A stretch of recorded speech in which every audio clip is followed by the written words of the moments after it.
소식 3월 25일 이른 아침 사만사원으로 따지자면 마카베 슈이치의 출소일은 한해에 속했다. 추웠다는 말이다. 높다란 담벼락 밖에 그를 마중 나온 사람은 없었다. 하지만 귓속뼈를 쿡쿡 찌르는 듯한 익숙한 신호와 함께 게이지의 신난 목소리가 두개골 전체에 울려 퍼졌다. 게이지는 슈이치의 죽은 동생이다. 죽은 동생의 목소리가 이렇게 두개골 안에서 들리는 것이다.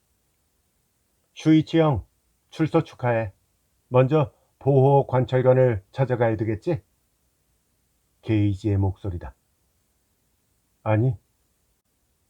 마카베는 반코트에 깃을 세우고 버스 정류장으로 걸음을 옮겼다. 때마침 시내 쪽으로 가는 버스가 도착했다. 짧은 줄에 선 마카베는 코트 주머니를 뒤졌다. 작업 상여금이라고 인쇄된 얄팍한 갈색 봉투 안에서 동전을 꺼내 손바닥에 굴렸다. 이곳은 변한 게 없었다. 포장 도로는 구획 정리에서 제외된 몇 채의 폐가를 비켜서 갈고리 모양으로 뻗어 있었다. 길가에 늘어선 은행나무의 초라한 가지들이나 그을린 줄기도 예전 그대로였다. 그런 광경이 칙칙한 풍경화처럼 눈에 들어왔다. 2년 전과 달라진 점이 있다면 현도를 건너지르는 육교 바로 아래에 보행자용 신호등이 달린 횡단보도가 설치되었다는 것뿐이었다. 자동차 우선 사회를 향한 반발 혹은 반성이 위아래 모두 사람이 건널 수 있는 이중 횡단로라는 기묘한 구조를 관대한 얼굴로 허용한 것이리라. 마카베는 가리아 시청 앞에서 내렸다. 벌써 출근 시간인지 길 여기저기에 나타난 정장 차림의 사람들이 무채색의 행렬을 이루어 직원용 출입구로 빨려 들어갔다. 시청 뒤쪽에 있는 도서관은 빛깔만 다소 밝을 뿐 교도소의 높다란 담벼락과 다를 바 없는 벽돌 건물이었다. 아니나 다를까 귓속에서 다시 쿡쿡 찌르는 소리가 들렸다. 형, 정말 그 건을 조사하려고? 마카베는 2층 카운터에서 지역신문 열람을 신청했다. 과거 2년의 마이크로필름을 받아서 창가의 리더기에 자리를 잡았다. 오래된 순으로 사회면 사건 기사를 훑어보았다. 처음 화면에 뜬 것은 마카베 체포 소식이 보도된 첫날의 신문이었다. 다이얼을 조작해서 다음날 신문으로 건너뛰었다. 잠시 훑어보고 다시 다음으로 넘겼다. 다음날, 그리고 또 다음날. 사망, 살해, 상해. 이런 살벌한 활자의 잔상이 하나로 포개졌다가 사라졌다. 석 달치를 훑어보았을 즈음 더는 못 견디겠다는 듯이 가운데 귀연저리가 욱신거렸다. 형이 착각한 거야. 아무 일도 없었다니까. 넌 잠자코 있어. 마카베는 한 번도 자리를 뜨지 않고 계속해서 다이얼을 돌렸다. 2년치 사회면을 훑어보는 작업이 끝났을 무렵에는 이미 해가 저물고 있었다. 아무데도 없었다. 마카베가 예상했던 사건은. 거봐, 역시 형의 망상이잖아. 여자는 남편을 안 죽였어. 자, 증명 끝. 동생 게이지가 장난치듯이 말했다. 하지만 마카베는 동의하지 않았다. 죽이려던 건 틀림없어. 망상이라니까. 그리고 애당초 우리하고는 상관도 없는 일이야. 내가 어떻게 감방에 들어가게 됐는지는 알아야 되겠어. 네네, 여부가 있겠습니까? 형, 그만 가자. 아무 일도 없었다는 게 밝혀졌잖아. 재촉하는 목소리를 속귀 안쪽으로 밀어넣고 처음에는 건너뛰었던 2년 전 신문을 다시 화면에 띄웠다. 3월 22일자 신문 사회면. 네컷 만화 밑에 크게 지면을 할애해 박스 기사가 실려 있었다. 철벽의 마카베 검거라는 제목 옆에 지근거리에서 필요 이상으로 플래시를 터뜨려 찍은 사진이 있었다. 빈틈없는 눈매와 자를 대고 그린 듯한 곧은 콧날과 앙담은 인매는 CG 디자이너가 즐겨 그리는 미래인의 생김새를 연상시켰다. 하지만 2년 전에 그 사진을 바라보는 지금 마카베의 뺨은 그때보다 다소 야위었다. 눈빛도 의심으로 탁해져 있었다. 기사 내용은 다음과 같은 것이었다. 철벽의 마카베 검거. 깊은 밤 정적에 휩싸인 주택을 노려 현금을 훔치는 소위 밤털이라 불리는 잠입의 프로 마카베 슈이치가 가리아서에 검거되었다.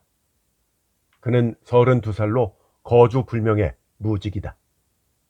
신문을 해도 결코 입을 열지 않는 높고 단단한 벽을 연상시키는 그의 모습에 형사들은 철벽의 마카베라는 별명을 붙였다. 이번에도 체포 사실조차 인정하지 않고 묵비권을 행사하고 있지만 마카베가 출소한 작년 이후로 지역 내 특수절도 피해가 늘어난 점으로 미루어 경찰은 여죄가 있을 것으로 보고 엄중히 추궁하고 있다.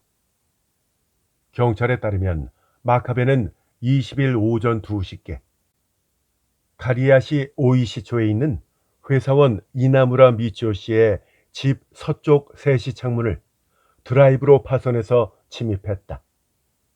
거실과 재단방을 뒤졌지만 이나무라 씨의 아내 요코 씨가 소리를 듣고 일어나서 110에 신고했다. 신고를 받고 달려온 가리아서 경찰에 주거 침입 현행범으로 체포되었다. 라는 기사였다. 게이지가 사고 회로에 끼어들었다. 아내 요코 씨가 소리를 듣고 일어났다고? 근데 형 말은 이게 아니라는 거지? 그래, 그렇다니까. 마카베는 눈을 감았다. 지난 2년의 복역 기간 동안 그날 밤 일을 잊어본 적이 없었다. 그곳은 오래된 주택단지의 한 귀퉁이였다. 자전거로 단지를 한 바퀴 둘러본 끝에 담장으로 에워싸인 2층 집을 표적으로 골랐다. 몰래 들어가는 것은 식은 죽 먹기였다. 거실은 요즘 스타일로 수리되어 있었다. 대형 TV와 가죽 소파가 집주인이 중산층임을 말해 주었다. 유리 테이블 위에 유리잔 하나와 올드파 위스키 빈 병이 놓여 있었다. 그리고 반쯤 남은 화이트호스와 먹다 남은 땅콩도 있었다. TV 리모컨과 구겨진 마일드 세븐 빈 갑, 꽁초가 수북하게 쌓인 잿더리. 먼저 전화대 서랍을 뒤졌다. 아날로그 손목시계, 명함첩, 뜯지 않은 마일드 세븐, 넥타이 핀, 볼펜, 갈색 지갑. 지갑 안에 든 만엔권 2장을 꺼낸 뒤 옆에 있는 재단방으로 갔다. 문 오른쪽에 고풍스러운 거울이 있었다. 창가에 놓인 화장대 위에 라 베리떼라는 화장품 병이 하나 놓여 있었다. 일반 판매를 하지 않는 점을 내세운 고급 화장품인데 거의 다 쓴 병이었다. 불단 서랍을 열자 향, 양초, 성냥, 염주 상자, 묘지 권리서, 복권 10장, 그리고 연하장 뭉치가 나왔다. 계단을 올라갔다. 침실문을 살며시 열고 방 안의 기척을 살폈다. 5평쯤 되는 넓이였다. 왼쪽 벽에 목표물인 장롱이 있었고 그 옆에는 불이 꺼진 석유 난로가 놓여 있었다. 이불 2채의 베갯머리에 놓인 스탠드 불빛이 제법 밝았다. 이불 2채 중 안쪽 이부자리에 드르렁 코를 고는 남자가 누워 있었다. 바깥쪽 이부자리에는 등을 돌린 채 누워있는 여자가 보였다. 드러난 목덜미가 숨을 삼킬 정도로 휘었다. 들어가지 말라는 오감을 뛰어넘은 지령이 뇌를 자극했다. 하얀 목덜미가 그를 뚫어져라 응시했다. 여자는 깨어 있다. 굳은 다리로 계단을 내려왔다. 금방이라도 여자의 비명이 터져 나오고 남자가 벌떡 일어나서 쫓아올 것 같았다. 반쯤 각오하고 있었다. 들어왔던 창문을 넘어 정원으로 도망쳤다.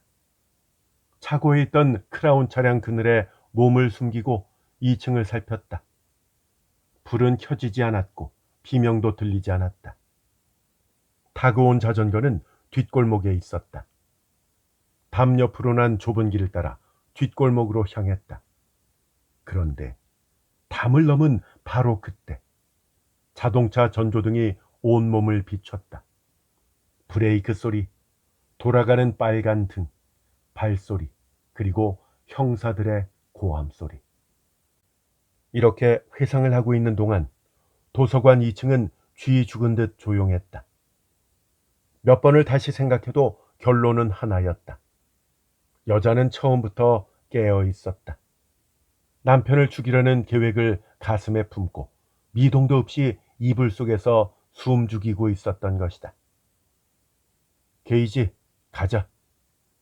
대답은 없었다.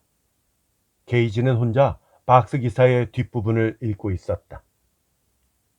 마카베는 교육자 집안에서 태어나 엄하게 자랐다. 고등학생 시절에는 가라데부에서 활동했고 학업 성적도 우수해서 A대 법학부에 현역으로 합격했다.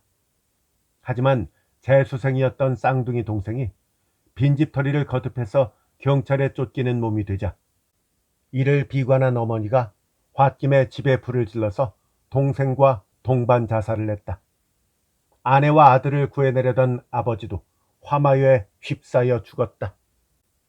이것을 계기로 마카베의 인생은 나락으로 떨어졌다.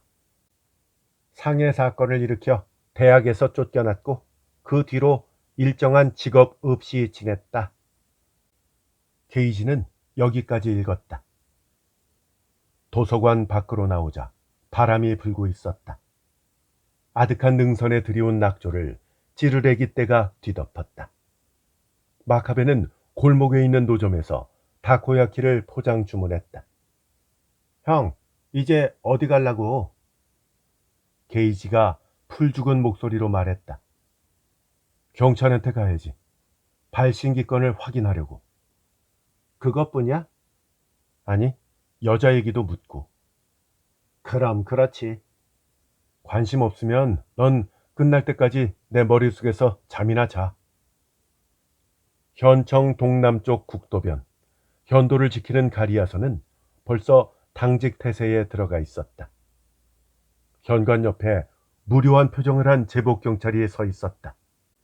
그걸 보고 마카베는 건물 뒤에 주차장으로 들어갔다.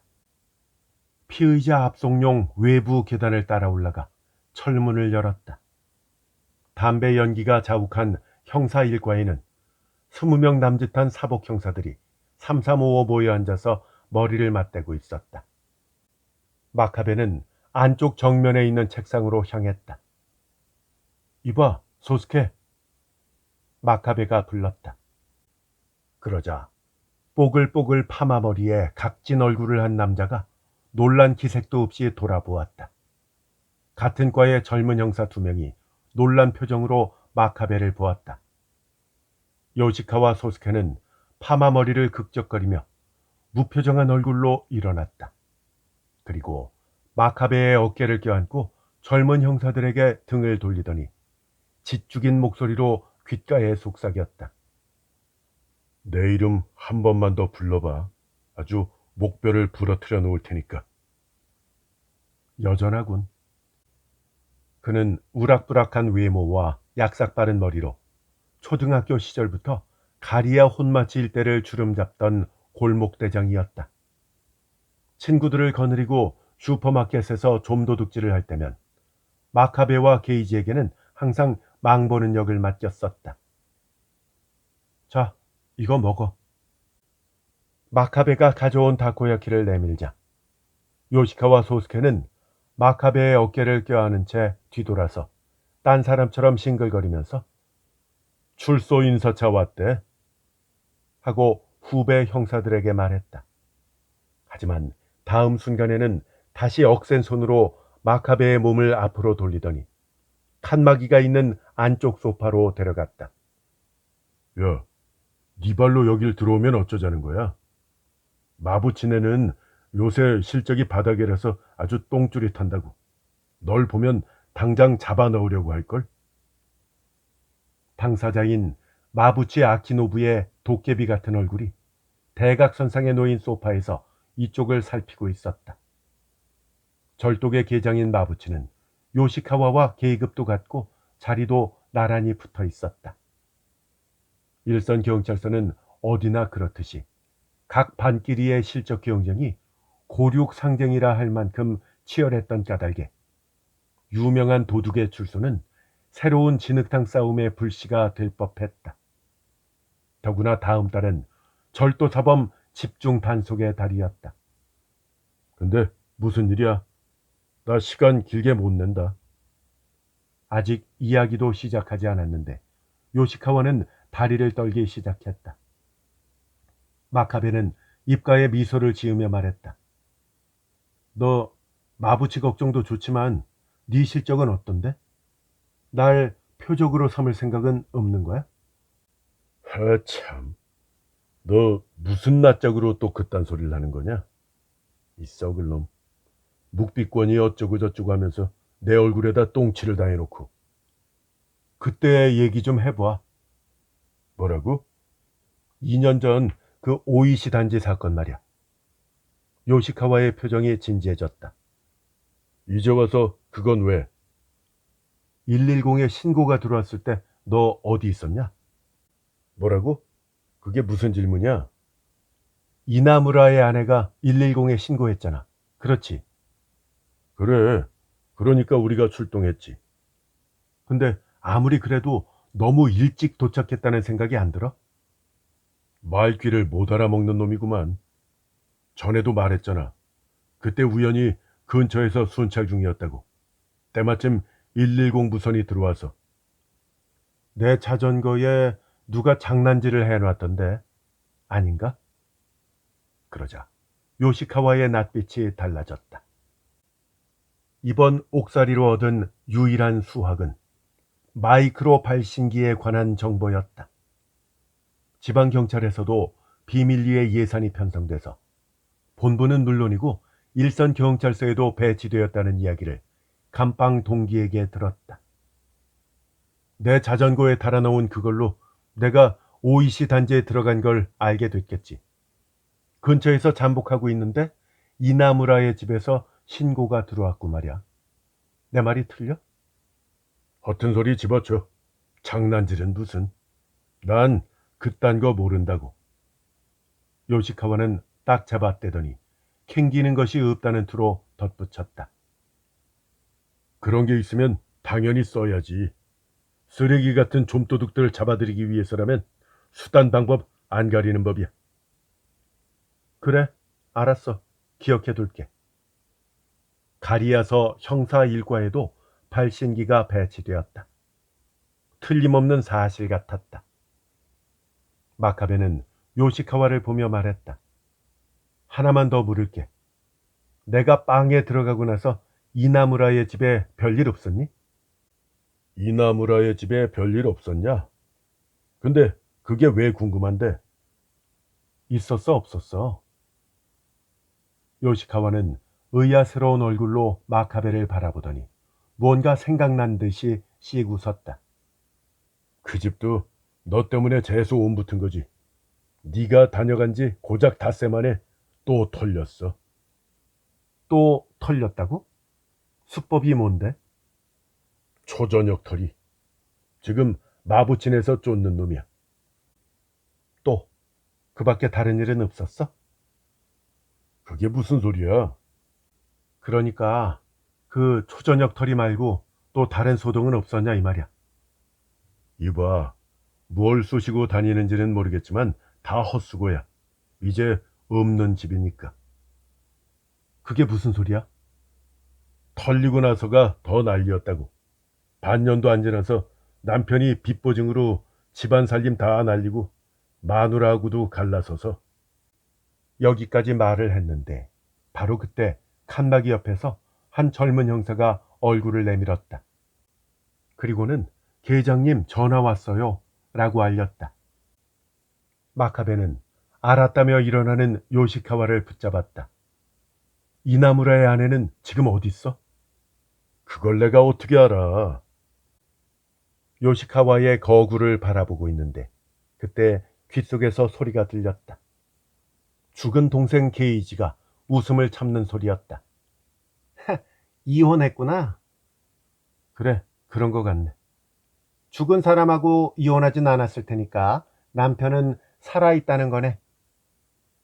관심 없다면서? 없어. 이젠 형도 관심 없어졌지? 마카베는 그 물음에 대답하지 않고 벽으로 시선을 돌렸다. 액자 속에 경찰 공무원의 신조 바로 밑에 형사들의 3, 4월 당직 일정표가 당당하게 붙어 있었다. 이번 달 요시카와가 당직을 서는 날은 3일, 9일, 16일, 23일. 이렇게 모두 4번이었다. 마부치는, 그 부하들은. 게이지, 이 스케줄 전부 외워둬. 나만 믿어. 30초면 충분했다. 마음만 먹으면 실내 붙은 모든 활자를 통째로 외울 수 있었다. 그런 능력을 갖고 있으면서도 그 능력을 가장 잘 발휘할 수 있었을 입시 교육을 게이지는 등졌던 것이다. 형, 다 외웠어. 마카베는 자리에서 일어났다. 전화를 받는 요시카와의 뒤통수를 힐끗 본 다음 다시 철문으로 발길을 옮겼다. 이유도 없이 위세를 부리는 젊은 형사 너머의 소파에서 살갗에 느껴질 정도의 시선이 와 닿았다. 요시카와의 충고대로 마부치 계장은 꽤 굶주린 것 같았다. 도깨비 같은 그 얼굴에 움푹 팬 두 눈에는 핏발이 서 있었다.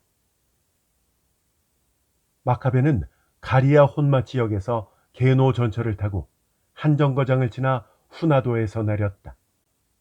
영어 간판이 유난히 많은 역앞거리 건너에 시형 고급 주택이 섬뜩할 정도로 가지런하게 늘어서 있었다.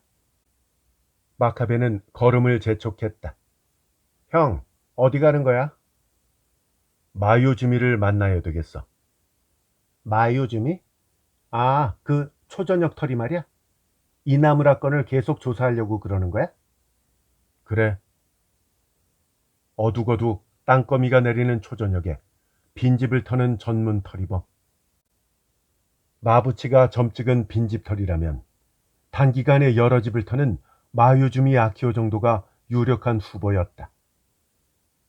게이지는 불만스러운 듯이 귓속뼈를 두드려댔다. 형, 이제 그만해도 되잖아. 뭐가 더 알고 싶은데. 마카베가 걸음을 재촉했지만 게이지는 아랑곳하지 않고 말을 이었다. 마요주미하고 무슨 얘기를 할 건데? 너 관심 없다며. 난. 게이지의 목소리가 갑자기 침울해졌다. 난 모르잖아. 형이 무슨 생각을 하는지. 요새 자주 그래. 전에는 안 물어봐도 뭐든 알 수 있었는데 말이야. 그럴 법도 했다. 게이지가 세상을 떠난 지 이제 곧 15년이다. 친어머니의 손에 타 죽은 영혼에게 갈 곳은 없었던 것인지 게이지는 달리 길을 찾지 못하고 하나의 생명을 나누어 가진 형제에게 되돌아왔던 것이다. 마카베는 벽에 회반죽을 바른 공동주택 앞에서 걸음을 멈췄다. 1층 오른쪽 끝집. 불은 꺼져 있었다. 손목시계를 보았다. 오후 6시 10분. 몇 번인가 초인종을 누른 끝에 주인의 부재를 확신한 마카베는 발길을 돌렸다. 그때 그의 팔찌에 기다란 그림자가 드리웠다. 검은 야구 점퍼를 대충 걸쳐 입은 젊은 남자가 한쪽 눈썹을 치켜 세우더니 같은 각도로 고개를 갸웃거리며 방문자를 관찰하고 있었다. 손에는 컵라면이 담긴 편의점 봉투를 들고 있었다. 신문을 통해 서로 얼굴은 알고 있었다. 저 혹시 철벽의 마카베 씨인가요? 마유즈미 아키오는 껌을 짝짝 씹으며 사람을 얕잡아 보듯이 말했다. 그딴 건 형사와 기자들이 짓거리는 소리고. 마카베가 이렇게 되받아치자 마유즈미는 코웃음을 쳤다. 빵에 있다고 들었는데. 오늘 아침에 나왔어. 그래? 근데 나한테 무슨 볼 일이야? 동업자끼리 이렇게 얼굴 맞대서 좋을 건 없을 텐데. 나하고 거래할 생각 없냐? 거래라고? 마유지미는 말꼬리를 올리며 되물었다. 빵에서 치매라도 걸린 거냐? 고작 2년 만에 치매 걸릴 정도로 괴롭지도 또 즐겁지도 않은 곳이야. 마유지미는 동의하듯이 고개를 끄덕이더니 들어오라는 투로 턱을 까딱했다. 방 한 칸짜리 집은 생각했던 것보다 깔끔하게 정리되어 있었다. 마유주미는 의자에 책상 다리를 하고 앉아서 기둥을 등지고 선 마카베를 비스듬히 올려다 보았다. 말해봐. 무슨 거래를 하자는 건데? 마카베는 코트 안주머니에서 종이를 꺼내 테이블 위에 올려놓았다. 4월 5일, 11일, 17일, 22일, 28일. 이렇게 적혀 있었다. 이게 뭔데? 마유지미가 의심 어린 눈으로 마카베를 보았다. 다음 달 당직 일정표야. 당직? 누구 스케줄인데? 마부치. 마유지미의 눈이 휘둥그레졌다. 도깨비 마부치 말이야? 그래, 너 마부치한테 찍혔다면서? 그 인간 때문에 꼼짝을 못하겠어. 뱀처럼 집요한 놈이야. 그렇게 말하며 마유주미는 혀를 날름거렸다. 당직 근무를 서는 날에는 형사들도 자유롭게 움직일 수 없었다. 그나저나 마유주미는 교활한 미소를 지으며 말했다. 처음부터 이렇게 패를 보여줘도 되는 거야? 내가 당신 부탁을 안 들어주면 어쩌려고? 하나만 물을게. 전에 오이시 단지에 이나무라라는 남자의 집을 털었었지? 이나무라? 응, 2년 전의 일이야. 그러자 마유즈미는 눈을 희번덕거리더니 이내 생각난 듯이 동작을 멈췄다. 그리고 금방이라도 웃음을 터뜨릴 것 같은 표정으로 말했다. 너 지금 뭐 하는 기고? 어느 집을 털었다고 남한테 떠벌리는 그런 얼간이도 있나? 재단방에 화장대가 있었지. 이봐, 내 말 듣고 거기 화장품이 있었어? 말문이 막힌 마유지미는 다시 눈을 희번덕거렸다. 전문 털이범이라면 누구나 그렇듯이 한 번 털었던 집의 실내 구조는 뇌의 주름에 깊이 각인되어 있는 것이다. 내가 궁금한 건 그것뿐이야. 화장대 위에 화장품이 있었어? 응? 마유지미는 입을 다물었다. 아직 젊었지만 어둠의 세계에서 살아가는 자 특유의 고집을 인매에서 엿볼 수 있었다. 이걸론 부족한가 보지? 마카베는 마유지미를 보며 그렇게 말한 뒤 한 박자 쉬고 말을 이었다. 그럼 이런 건 어때? 내가 내일부터 작업을 시작할게. 그게 무슨 소리야? 마부치는 과연 어떻게 나올까? 너를 계속 쫓을까? 아니면 나로 갈아탈까? 마유지미는 멍한 눈동자를 연거푸 깜빡이더니 이내 비굴한 웃음을 흘렸다. 숫자가 적힌 쪽지를 집어 겉옷 주머니에 넣더니 고개를 돌리고 말했다. 화장품 있었어. 몇 병이나 있었어? 큰 거 작은 거 합쳐가 한 10병은 됐었어. 라베리 때 맞지? 그래, 전부 거기 거였어. 라베르테. 고마워. 시간 뺏어서 미안. 이봐. 밖으로 나가는 마카베를 마유지미가 황급히 불러 세웠다. 그게 왜 중요한데? 화장품이 뭐 어쨌다고. 마카베는 돌아보지도 않고 대답했다. 남한테 뭘 물어볼 때는 성의 표시를 하라고 안 배웠냐? 여기는 후나도역이다. 마카베는 석간신문을 사서 철골 기둥을 등지고 펼쳤다. 이 시간대에는 거의 내리는 사람들밖에 없어서 인적은 드물었다. 더는 못 기다리겠다는 듯이 목소리가 들렸다. 형, 라베리 때도 뭔가 관련이 있는 거야? 그 화장품 말이야. 안 낀다면서. 아 참, 그 소리 좀 그만해. 알았어. 내가 잘못했어. 그러니까 형, 어떻게 된 일인지 처음부터 말해봐. 솔직히 난 아무것도 모르겠다고. 형은 이나무라 요코한테 사르이가 있었다고 하지만 난 형이 왜 그런 생각을 하는지 그것조차 모르겠다니까? 형, 말 좀 해봐. 응? 마카베는 쯧 혀를 차더니 신문을 덮었다. 그 현장을 다시 잘 떠올려 봐. 현장? 그 이나무라의 집 말이야?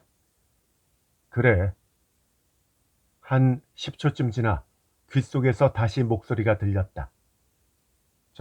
형, 왜? 뭘 떠올리면 되는데 난 전혀 모르겠다니까? 마카베는 한숨을 내쉬었다. 전화대 서랍에 뭐가 있었는지 기억 안 나? 아, 그거 말이로구나. 목소리에 기운이 돌아왔다. 게이지의 주특기였다. 아날로그 손목시계랑 명함첩, 마일드 세븐, 넥타이 핀, 볼펜, 그리고 갈색 지갑. 안에는 지폐 2장이 들어있었고. 없던 물건은 뭐야? 뭐라고? 없던 물건? 응, 있어야 되는데 없던 물건 말이야. 이 물음의 답은 게이지의 영역이 아니었다. 형, 나하고 지금 스무고개 하자는 거야? 아 참, 형, 내가 졌어. 항복. 그러니까 가르쳐 줘. 정답은 라이터야. 담배는 있었는데 라이터가 없었잖아. 아, 그러고 보니까 그렇네. 그리고 테이블 위에는 뭐가 있었지? 유리잔 하나가 있었고, 빈 올드파 위스키병, 반쯤 남은 화이트호스, 땅콩, 응, TV 리모컨, 구겨진 담뱃갑, 그리고 잿더리. 라이터는 있었어?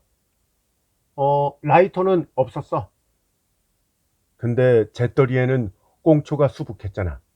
빈 담뱃갑도 있었고. 근데 라이터는 없었단 말이야. 그럼 라이터는 아마 여자가 쥐고 있었겠지. 그 이불 속에서. 와, 게이지의 목소리가 달팽이 관을 울렸다. 마카베는 인상을 쓰고 귀를 막았다. 그리고 청소하는 영무원이 지나간 뒤에 다시 말문을 열었다. 위스키 올드파 병은 비어 있었고 화이트호스는 반쯤 남아 있었어. 술잔은 하나였고. 그러니까 남편이 혼자 진탕 마시다가 취해서 잠든 거겠지. 그럼 이나무라 요코는 라이터로 불을 질러서 남편을 뭐 그런 스토리인가? 곧 열차가 들어온다는 안내 방송이 울려 퍼졌다. 가야 할 곳은 있었지만 마카베는 망설이고 있었다. 계속하는 말인데 그건 모두 다 형의 상상이잖아. 여자도 그랬지. 어? 여자라니? 여자도 가만히 머리를 굴려보았을 거야. 그게 대체 무슨 소리야? 집이 타버린 다음에 일을 상상했겠지. 난로에 석유를 뿌린다. 불을 지른다. 남편이 타 죽는다. 경찰이 수사한다. 만에 하나 서랍장이 불길을 피해서 남을 수도 있잖아. 그 안이 비어있는 걸 경찰이 알게 되면 자기가 의심을 사게 되겠지. 그래서 옷은 포기했어. 게다가 구두, 장신구, 가재 도구까지 모두 포기했는데, 근데 화장품만큼은 포기가 안 돼서 사전에 다른 데다 옮겨 놓은 거야. 근데 왜 화장품이야? 마카베는 허공을 바라보았다. 희었잖아. 희었다고? 뭐가? 아, 그 여자 피부 말이야. 라벨이 때는 가게에서 팔지 않아. 다시 주문하려면 시간이 걸리니까. 그럼 돈보다 하얀 피부를 우선했단 말이야? 그만큼 희면 계속 하얗게 유지하고 싶었을 거야. 글쎄, 난 잘 모르겠는데. 하얀 피부를 좋아하는 남자는 질릴 만큼 많아. 뭐? 그럼 남편 말고 다른 남자가 있었다는 거야? 마카베는 승차장으로 들어오는 상행선 열차를 보았지만 이내 그 눈부신 차량을 등지고 하행선 쪽으로 돌아섰다. 게이지는 반응하지 않고 이야기를 계속했다.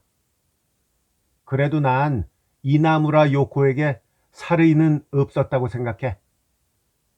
왜 그렇게 생각하는데? 그렇잖아. 진심으로 남편을 죽일 작정이었다면 형을 못 본 척하고 불을 질렀을 테니까. 근데 그렇게 안 하고 110에 신고를 했잖아. 그래서 내가 알아챈 거야. 뭐라고? 어떻게? 그 여자는 왜 신고했지? 당연한 걸 왜 물어? 자기 집에 들어온 형을 봤으니까 신고했겠지. 아니, 내가 차에 다가갔기 때문이야. 그건 또 무슨 소리야? 라벨이 때는 차에 있었거든. 그래? 차에 있는 걸 직접 봤어? 아니. 아니, 그럼 어떻게 단언하는데? 네 말대로 여자는 날 못 본 척하려고 했어. 하지만 난 2층 상황이 어떤지 살피려고 차 그늘에 숨어 있었잖아. 여자는 창문으로 그걸 보고 있었던 거야. 내가 차를 뒤지는 줄 알고 당황했겠지. 왜냐하면 차에는 자신의 살의를 증명하는 유일한 증거가 있었으니까. 글쎄, 그런 건가? 근데 난 뭔가 이해가 좀 안 되는데. 있어야 하는데 없던 물건이 하나 더 있었어. 라이터 말고. 어? 그게 뭔데? 차 열쇠가 없었잖아. 그것도 여자가 가지고 있었어. 집이 불타서 못 찾으면 큰일일 테니까. 그러자 게이지가 내지는 탄성은 승차장으로 들어온 열차의 경적에 묻혀 사라졌다. 마카베는 빈 차량 구석에 서 있다가 다음 역인 시모산고에서 내렸다. 그나저나 신기하네. 뭐가? 닷새 뒤에 마유주미가 그 집을 털었을 때는 그 화장품이 있었다면서. 그럼 남편을 죽이려던 마음이 사라진 거 아냐? 어때? 내 말이 맞지? 게이지가 목소리를 높였다. 아냐. 이제 와서 알게 뭐야. 형 말이 다 맞다고 쳐.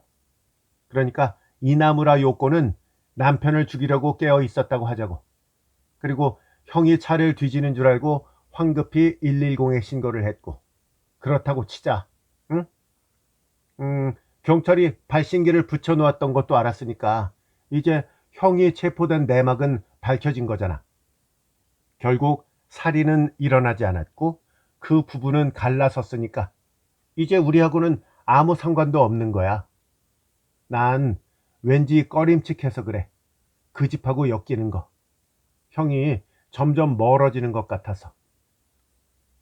히사코한테 갈 거야. 아, 참.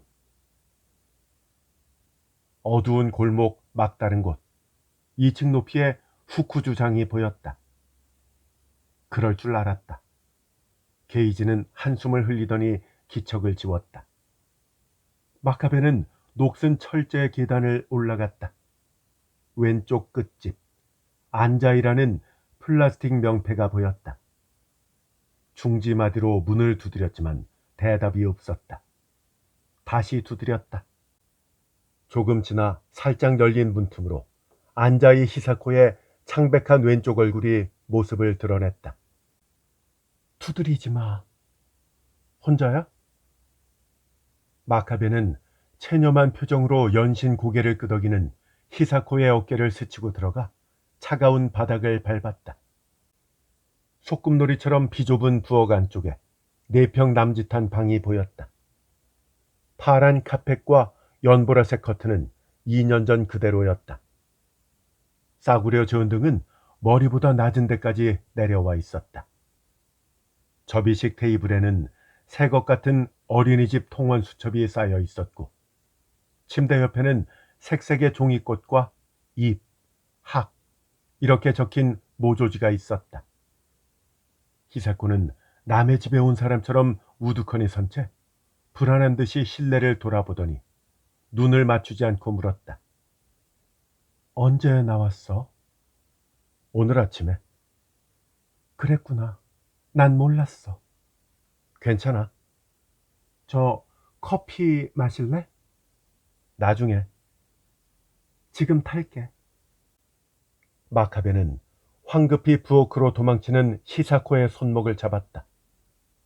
아, 왜 그래? 히사코는 작게 외쳤다. 커피 타온다니까. 히사코는 억지로 미소를 지었지만 마카베가 허리를 끌어안자 다시 굳은 표정으로 몸을 비틀었다. 팔꿈치가 전등을 치는 바람에 긴 줄에 달린 전구가 크게 흔들리면서 히사코의 뺨에 반복해서 그림자를 만들었다. 잊혀가던 향기가 코를 간지리며 오한처럼 온몸을 전율케 했다. 무슨 말을 해야 할지 알 수 없었다. 마카베는 히사코를 꼭 안고 무릎을 꿇었다. 상기된 얼굴이 종이꽃에 파묻혔다. 영리해 보이는 넓은 이마가 한층 두드러지더니 촉촉한 눈동자가 내면의 여러 생각들을 호소하듯이 흔들렸다. 마카베가 팔에 힘을 주자 가녀린 몸이 활처럼 휘었다. 안 돼. 아직. 쌓여있던 통원 수첩이 쓰러져 도미노의 잔해처럼 선을 그리다가 간신히 테이블 구석에서 멈췄다. 해맑은 미소의 원복들이 10개쯤 들어섰다. 히사코의 몸 아래로 종이꽃이 바스락거리는 소리가 들렸다. 귓속은 조용했다. 하지만 알 수 있었다. 게이지는 히사코의 온기를 원하고 있었던 것이다. 마카베는 이불을 걷어찼다. 경직된 몸이 풀어지기까지 시간이 걸렸다. 향수 냄새와 부드러운 햇살. 주변을 둘러보았지만 어디에도 철 창살은 없었다. 꿈을 꾼 것 같았다. 새빨간 커튼처럼 펄럭이는 불길 속에서 온몸이 까맣게 탄 게이지가 바닥을 뒹굴고 있었다. 뜨거워, 뜨거워 죽겠어. 아우성치며 손을 뻗고 있었다. 마카베도 힘껏 손을 내밀었다. 간신히 닿았지만 뼈만 남은 게이지의 팔은 드라이 플라워처럼 바스락거리는 소리를 내며 무너져 버렸다. 이어서 숫덩이로 변한 몸과 다리도 사라지고 말았다.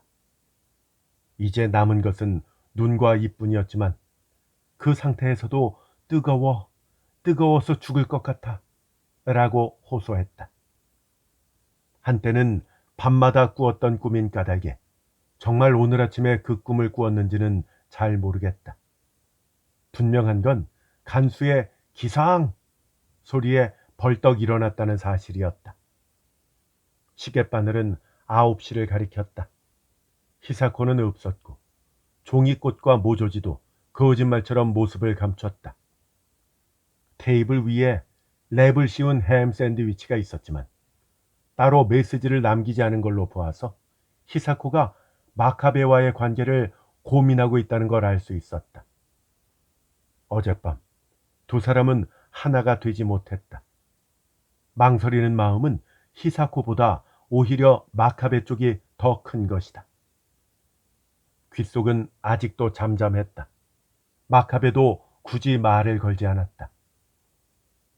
둘이 아니라 셋이 하나가 될 수는 없다. 그런 건지도 모른다.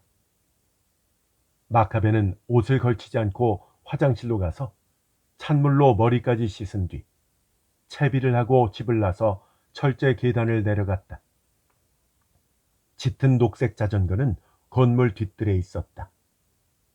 히사코를 뜻하는 835를 눌러서 자물쇠를 열었다. 히와 발음이 같은 한자 날일자를 다시 모양이 비슷한 숫자 8로 풀이한 것이었다. 이러면 도둑 맞을 일이 없을걸? 히사코는 자신의 아이디어를 자랑스러워했지만 나중에 그 자전거가 도둑질에 쓰였다는 걸 알고 무척 괴로워했었다. 마카베는 자전거를 자세히 살펴보았다. 새로운 정보를 얻었으니까 새로운 습관을 들여야 했다. 먼저 핸들 부분의 고무를 비틀어 뺐다. 빈 파이프 안에 손을 넣어서 한 바퀴 뒤집었다. 차가운 알루미늄의 감촉이 뇌를 자극했다. 다른 쪽 핸들과 안장, 타이어 커버 뒤까지 꼼꼼하게 살펴보고 아무것도 없다는 걸 확인하고 나서야 주변을 둘러보면서 자전거에 올라탔다. 목적지는 가리아 방향이었다. 잘 잤어? 억양이 느껴지지 않는 담담한 목소리가 들렸다. 동생 게이지의 목소리다. 잘 잤어. 어디 가려고? 사전 답사 가는 거야? 그것도 있고. 그것도라니. 설마 여자를 찾아야지. 아 참, 내 그럴 줄 알았어. 대체 왜 그래 형? 하얀 목덜미를 못 입겠어? 형한텐 히사코가 있잖아. 시끄러워. 아니면 이나무라 요코한테 물어보려고 그래? 왜 남편을 죽이려고 했냐? 죽이려다 왜 관뒀냐? 이렇게 말이야? 근데 형, 도둑이 살인 미수범을 몰아세워서 어쩌자는 건데. 그 여자 이혼했다며. 이제 그냥 좀 놔둬. 시끄럽다니까. 마카베는 거칠게 말했다. 아니 왜 그래? 왜 그렇게 화를 내? 넌 용서가 되냐? 뭐? 분하지도 않냐고. 산채로 불태워진다는 게. 아, 그 여자 사정이 뭐든 내 알 바 아냐. 단지 그 여자의 낯짝을 좀 보고 싶을 뿐이야. 사람을 산채로 태워 죽이려는 생각을 하는 그 여자의 낯짝을 말이야. 15년 전 집에 불이 난 그날, 마카베는 히사코와 교토에 있었다. 처음으로 히사코를 아는 그날 밤이었다. 이명이 들렸다. 극심한 두통에 시달렸다. 누가 두개골을 잡고 흔드는 것 같았다. 목소리가 들렸다. 뜨거워 죽겠어 형. 마카베는 쉬지 않고 페달을 밟았다. 게이지는 15분쯤 지나 다시 돌아왔다. 울먹이는 목소리가 들렸었다. 형, 난 괜찮아. 이제 아무렇지도 않아. 그때 그랬었다. 마카베는 자전거로 새 정거장 거리를 달렸다. 가리아 혼마 지역 뒤에 있는 오아시스 랜드는 1층 오락실, 2층 빠친코, 3층 당구장, 그리고 4층이 마작과 스마트볼 게임장이었다. 그가 찾는 상대는 어느 층에 있어도 이상할 것이 없는 방탕하였기 때문에 마카베는 1층부터 차례로 돌아보았다. 형님. 오무로 마코토는 마작장 소파에 앉아 있었다. 그가 먼저 마카베를 발견하고 벌떡 일어나서 달려왔다. 언제 나오셨어요? 어제. 축하드립니다. 마코토, 나랑 잠깐 얘기 좀 해. 마카베는 자동 판매기가 늘어선 휴게실로 향했다. 잔돈으로 콜라를 산 다음 뒤따라온 오무로의 눈앞에 내밀었다. 이거 마셔. 저 이나무라라는 집 경매에 참여했지? 오므로는 한쪽 눈을 감고 캔을 따더니 거품을 한 모금 마시고 나서 이나무라라고요? 하며 고개를 갸웃거렸다. 고등학교 중퇴 학력의 오므로는 이 바닥에서 알아주는 경매꾼의 똘만이었다. 경매 공시가 뜨면 류머티즘 때문에 거동을 못하는 사장 대신에 유체 동산을 공짜나 다름없는 헐값에 낙찰받는다. 그리고는 다시 전문업자에게 넘겨 유흥비를 마련했다. 마카베가 이 바닥에 처음 발을 들였을 무렵 지금과 달리 귀금속이나 명품까지 훔쳤을 때에 그 작물들을 처리해 주니가 바로 생쥐 같은 앞니를 가진 이 사내였다. 기억 안 나? 한 1년 6개월쯤 전이었는데 오이시 단지에 있는 집 말이야. 그 집이요.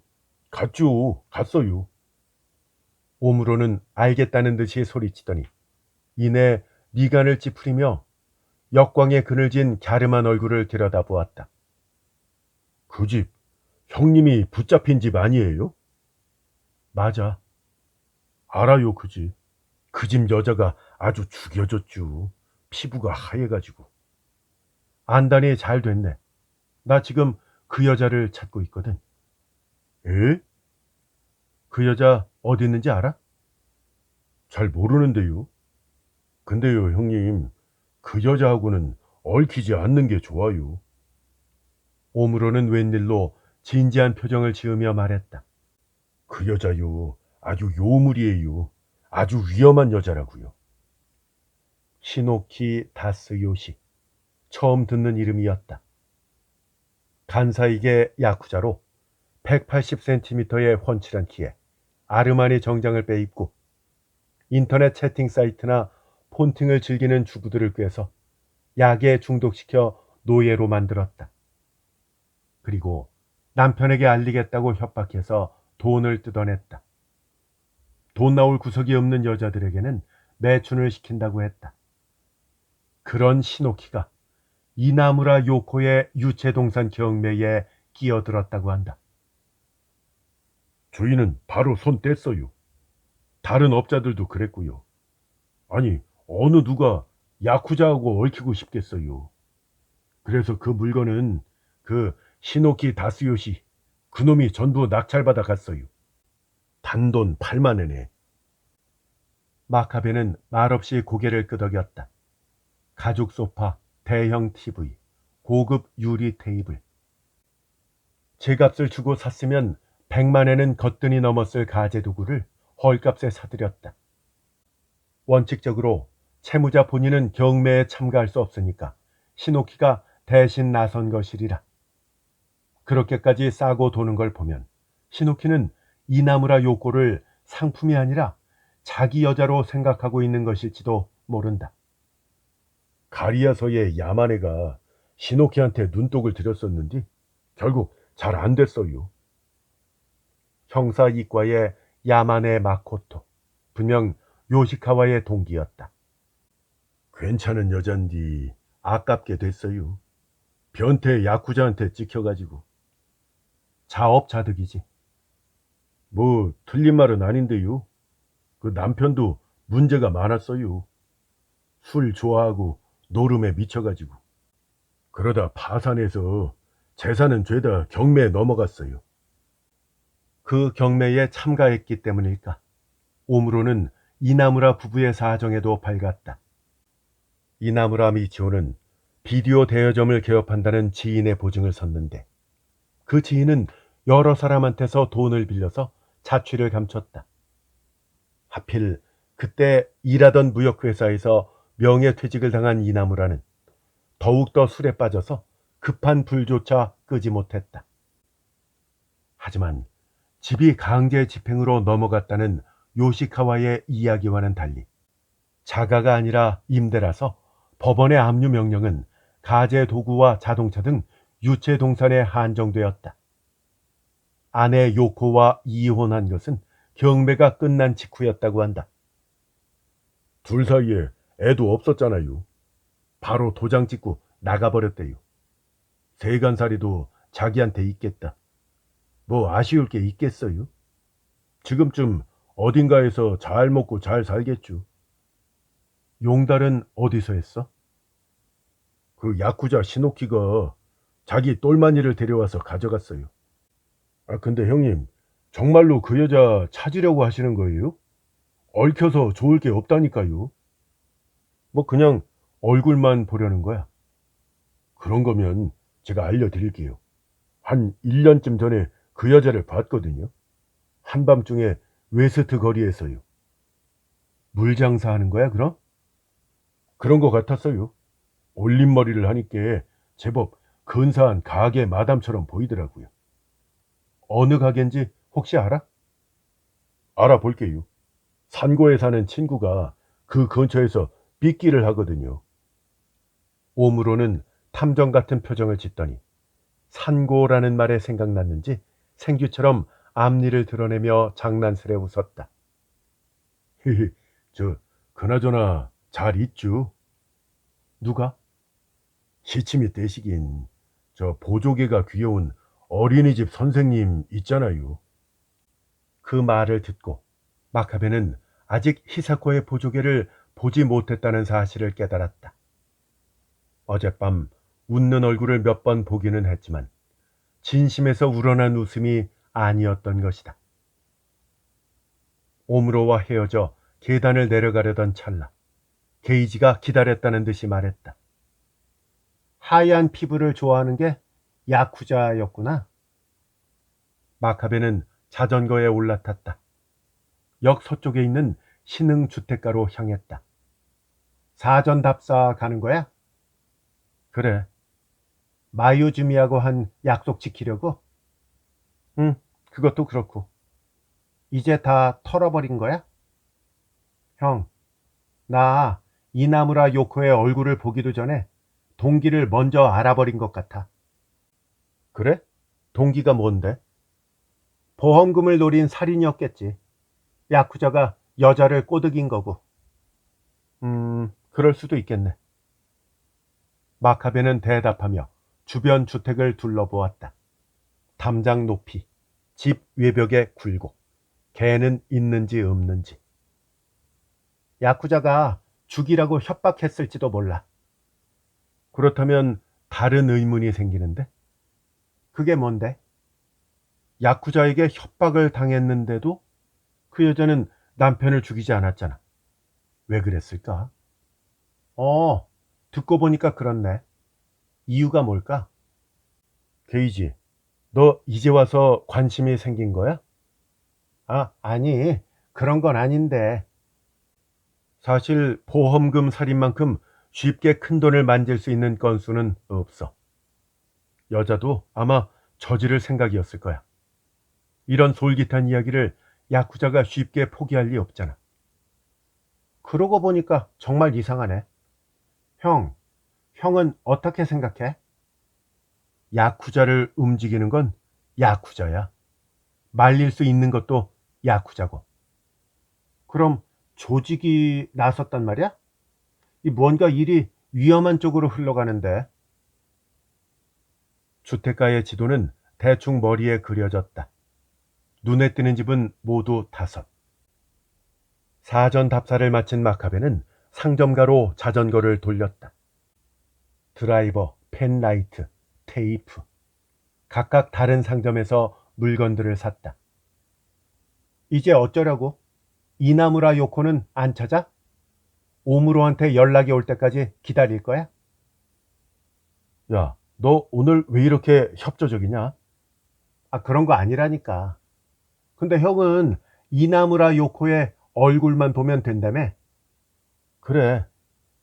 그럼 빨리 찾아서 끝내는 게 서로를 위해서 좋잖아. 그런데 오무로의 연락은 기대하지 마. 마지막으로 여자를 본 지 1년도 더 됐잖아. 게다가 야쿠자의 여자고 말이야.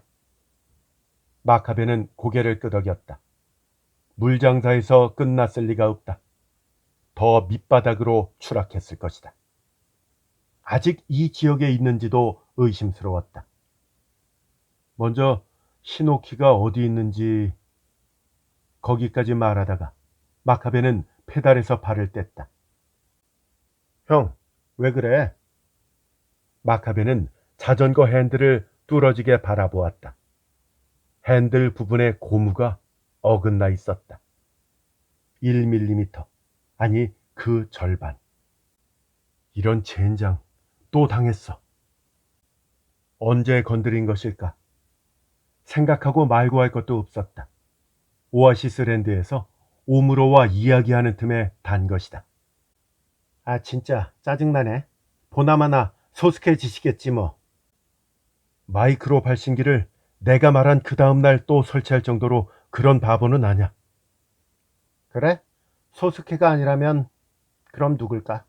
아, 알겠다. 마부치 계장이로구나. 마카베는 밤까지 기다렸다가 가리아 경찰서 관사를 찾아갔다. 히사코의 자전거는 오아시스랜드의 주차장에 두고 왔다. 핸들 안에 숨겨진 발신기는 떼지 않았다. 눈속임 작전에 이용하기 위해서였다. 5층 높이의 관사에는 대부분 불이 켜져 있었다. 마카베는 계단을 따라 2층으로 올라가 요시카와 문패가 붙은 문에 초인종을 눌렀다. 신경질적인 얼굴의 여자가 문을 열고 나왔다. 부인과는 초면이었다.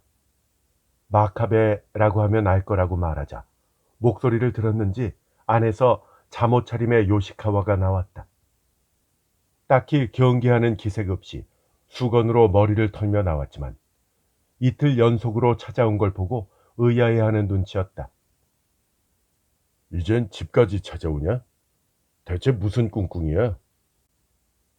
마침 근처에 볼 일이 있어서. 빨리 들어와. 다른 사람들 보기 전에.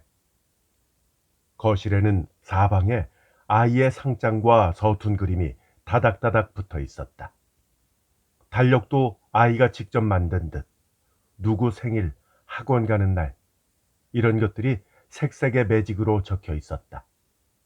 요시카와의 당직날인 3일, 9일, 16일, 23일 그리고 29일에도 빨갛게 동그라미를 쳐 놓았다.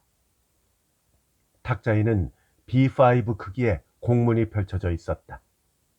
가족 여러분께로 시작되는 공문은 잔뜩 애둘러 써놓기는 했지만 요컨대 남편이 불상사를 일으키지 않도록 가정에서 잘 감시하고 이상한 낌새가 보이면 바로 상사에게 연락하라는 내용이었다. 다음 달은 절도사범 집중 단속의 달인 동시에 신상 파악 등 개별 지도 강화의 달이기도 했다. 요시카와는 주방에서 아내와 뭐라고 수근거리더니 쯧 혀를 차고 공문을 구겨서 쓰레기통에 던졌다. 누가 왔다길래 기자인 줄 알았잖아. 어쩐지 일찍 왔다 싶더니 요새 그 기자놈들 아주 시끄러워 죽겠어. 불만스럽게 투덜거리며 요시카와는 책상 다리를 한 마카베를 향해 방석을 밀었다. 그 시끄러운 기자를 이 자리에 앉혀놓고 마카베의 범행 수법부터 과거사까지 죄다 유출한 장본인이 바로 시침이 뚝대고 얼굴에 연고를 바르고 있는 요시카와였다. 좋은 일이라도 있나 보네. 마카베의 말에 요시카와는 영문을 모르겠다는 표정을 지었다. 이 시간에 집에 있는 걸 보니까 말이야. 그러자 요시카와는 자조하듯이 웃었다. 별거 아니야. 자명종하고 밥통까지 싹 쓸어서 전당포를 찾아간 좀도둑 영감탱인데. 아, 사토 영감? 맞아. 변태 속옷 도둑에 좀도둑보다 조금 더 나은 주유소 털이범들. 잡범들이지만 대충 머릿수는 맞췄어. 얼음장 좀 놓아서 집어넣으면 할당량은 채우겠지. 월말까지 비축해 두려는 거구나. 잘 아시네. 큰 놈은 필요 없어. 그런 놈들은 너처럼 시간만 잡아먹긴 하지. 이 서장이나 과장한테 한 소리 듣겠지만 상관없어. 일은 성실하게 하는 게 최고니까. 요시카와의 아내는 두려움과 동정심이 섞인 얼굴로 차를 내려놓더니 발소리를 죽이고 사라졌다. 대신 오른쪽 미닫이문 사이로 호기심으로 똘똘 뭉친 6개의 눈동자가 2개씩 나란히 나타났다. 요시카와가 손을 흔들어 아이들을 쫓았다. 오늘은 무슨 일인데? 저 이거 애들 먹으라고 줘. 마카베는 오는 길에 산 붕어빵을 내밀었다. 고맙긴 한데 이런 거에는 안 넘어간다. 저 소스케, 하나만 묻자. 여기선 그렇게 불러도 되는데. 요시카와는 손톱깎이를 집으려고 손을 뻗으며 차가운 얼굴로 말했다. 밖에선 요시카와 씨라고 불러. 그래, 알았어. 뭐가 궁금한데? 시노키라고 알지? 손톱을 깎던 요시카와가 놀란 표정으로 고개를 들었다. 시노키? 시노키 다스요시 말이야? 그래, 이과에서 조사했다며. 요시카와는 고개를 떨궜다. 바로 아랫집이 형사 이과의 야마네 미스루의 집이었던 것이다. 그래, 야마네가 벼르던 놈이었어. 조직을 때려잡을 돌팍으로 삼겠다면서 한때는 거기만 매달렸었지. 성공했어? 아니, 그놈이 간사이로 토꼈거든. 헛수고로 끝났지 뭐. 간사이? 어디로? 오사카겠지 뭐. 자세히는 몰라. 여자는? 여자? 이나무라 요코. 같이 오사카로 갔을까? 요시카와의 무표정한 얼굴이 마카베를 보았다. 잘 아네. 근데 도둑놈이 자기가 털었던 집에 여자는 왜 쫓아다니는 건데? 여자도 함께 갔어? 그렇게 들었어. 뭐 잘은 모르지만. 마카베는 자리에서 일어났다. 그만 일어날게. 야, 네 할 말만 하고 가겠다고? 요시카와는 울컥한 표정으로 올려다보았다.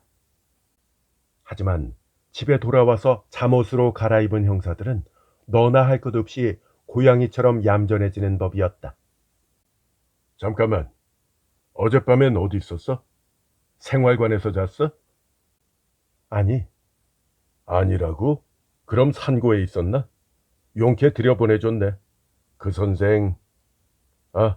오해하지 마.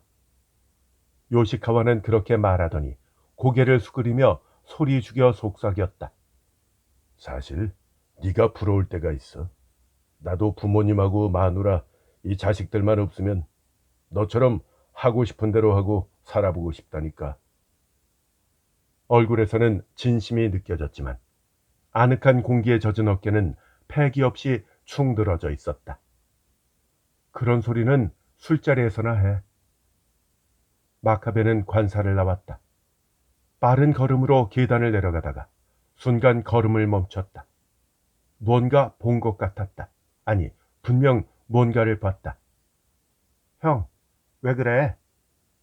형, 내 말 안 들려? 마카베는 오아시스 랜드로 돌아가서 히사코의 자전거에 탔다. 산고로 가는 내내 게이지의 목소리를 모른 척했다. 히사코는 카레와 짧은 쪽지만 덩그러니 남겨놓은 채 나가고 없었다. 쪽지는 오늘은 부모님 집에서 잘게 라고 적혀 있었다. 마카베는 방구석에서 작업 준비를 시작했다. 반코트 주머니를 뒤집어 밑바닥을 칼로 작게 잘랐다. 그 구멍에 드라이브를 넣어 안감과 주머니 사이에 숨겼다.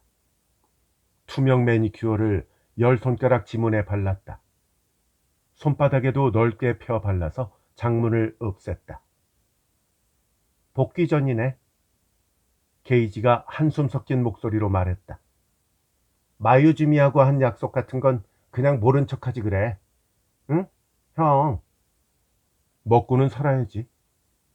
먹고 사는 것뿐 아니라 먹여 살리는 것도 생각 좀 해봐. 어때? 동생 게이지는 지금 히사코와 어떻게 할 것인지를 형에게 묻고 있는 것이다. 실내에는 시계바늘 소리만 울려 퍼졌다. 오사카로 튀었다니까 이제 그쪽은 어쩔 도리가 없겠지? 게이지는 마음을 다잡듯이 말했다. 형, 사실 나도 좀 궁금하긴 했었어.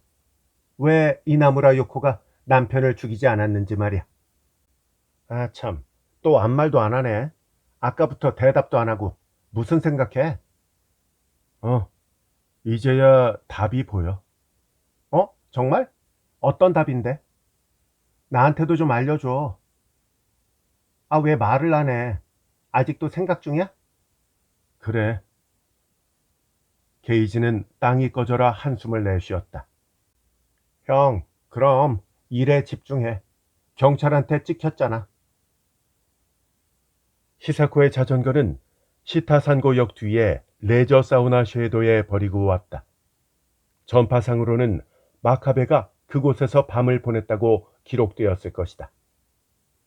한동안은 안전할 거야. 정말로? 자전거 알리바이 같은 건 금방 들통날걸. 사전 답사한 주택가도 발신기 때문에 다 알려졌을 테고. 무엇보다 상대는 그 도깨비야. 그래, 그러니까 말이야. 그 도깨비 마부치 계장은 출소한 지 얼마 안 된 놈들은 건드리질 않아. 한동안 내 행동을 감시하다가 건수가 쌓이면 그때 잡아들일 거야. 듣고 보니까 그러네.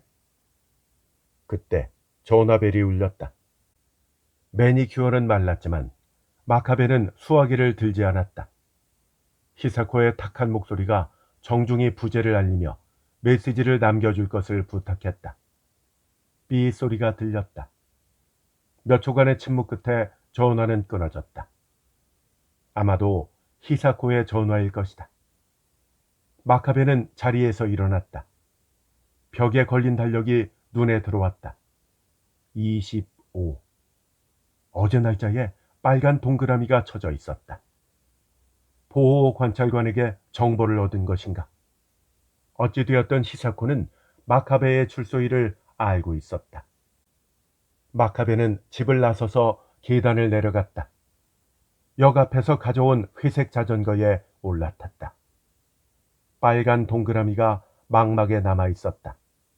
그것이 깜빡이기 시작했다. 2번, 3번. 바로 그때였다. 뇌에 흩어져 있던 각각의 정보가 단번에 한 곳에 모여 번뜩였다. 게이지, 그 여자 낯짝을 구경할 수 있겠어. 뭐라고? 여자가 남편을 죽이지 않은 이유도 알 것 같고. 정말? 사흘만 기다려. 29일에 모든 게 밝혀질 거야. 3월 29일 밤, 비가 내렸다. 사만사온으로 따지자면 온에 속하는 날이었다. 따뜻했다. 가리아 혼마치역 남쪽, 다부진 체구의 남자가 어두운 모퉁이를 돌아 강변길을 빠른 걸음으로 걸어갔다. 우산 때문에 얼굴은 보이지 않았다. 한참을 걷던 남자는 걸음을 멈추고 털복숭이 손으로 맨션의 유리문을 열었다. 301호 우편함에서 광고지 뭉치를 꺼낸 순간 등 뒤에서 목소리가 들렸다. 소스케. 남자는 움찔하며 허리를 고추 세웠지만 이내 힘을 뺐다.